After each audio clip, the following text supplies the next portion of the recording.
Hello and welcome to the course. I'm very excited to see you here, and I'm sure that we are going to have a lot of fun. This is the first video, and I'm going to talk about the structure of the course.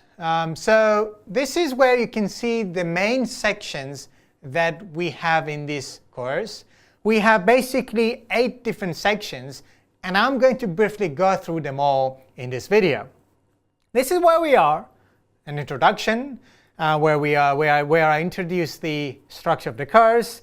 But in the introduction section, we have also videos, for example, on the history of optimization algorithms. So we've got those kind of introductory videos to prepare you for the rest of the course, because right after the introduction, we'll get into the main content, all right? So the second section is about the optimization problems, all right? We are going to solve a lot of problems and understand the structure of optimization algorithms. So of course, we need case studies, we need problems. And that is where we are going to talk about the problems, the different types of problems, their characteristics, and then we will see how we can solve them later in the course. Section 3 is about optimization problems with one objective, all right? This is the easier type of optimization problem to start with, and that's exactly why I've got them here. So we've got the problem with single objective. In the next video, the next section of the course, we will get into single objective optimization algorithms, right? Because to be able to solve optimization problems with single objective, we need optimization algorithms with single objective. So that's what we'll be talking about in the 4th section of this course.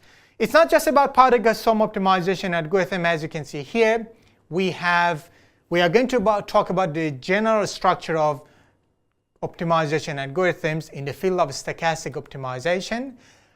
To be able to better understand their structure and their benefits, of course, at some point we are going to compare them with conventional optimization algorithms as well.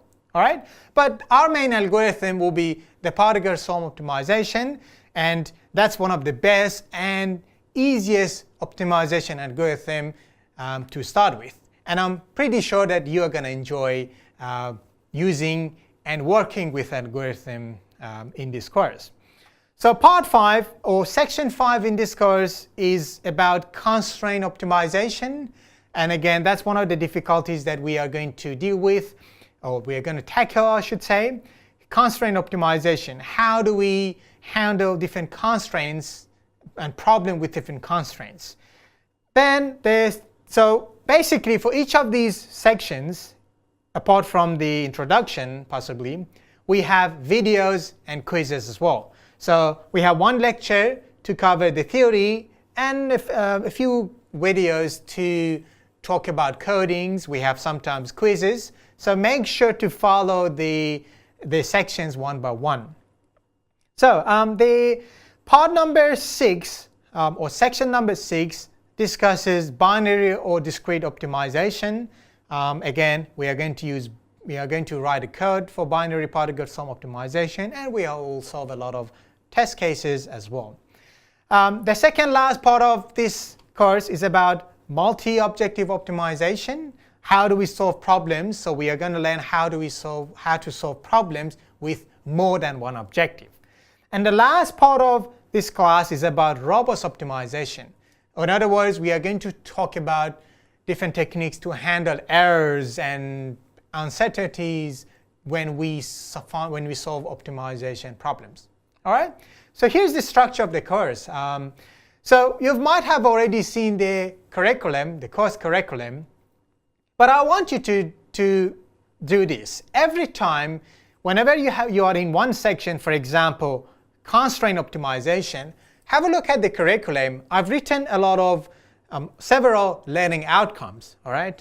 So watch the lecture, watch the coding video, do the quizzes, and go back to the curriculum and ask yourself whether you understand the learning outcome or not. For example, if the learning outcome in the constraint optimization is to understand the concept of inequality and equality constraints, try to ask yourself, Did I learn the differences between equality or inequality constraints? If your answer is yes, then move on. If your answer is no, make sure to go and watch the videos again. All right?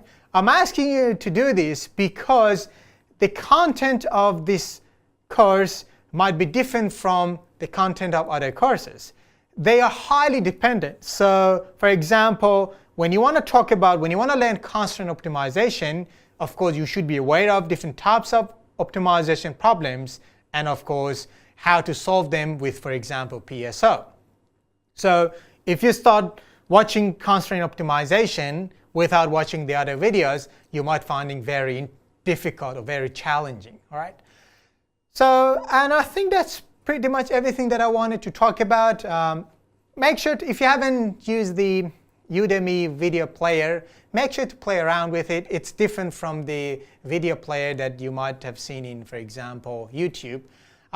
You can fast forward, you can bookmark.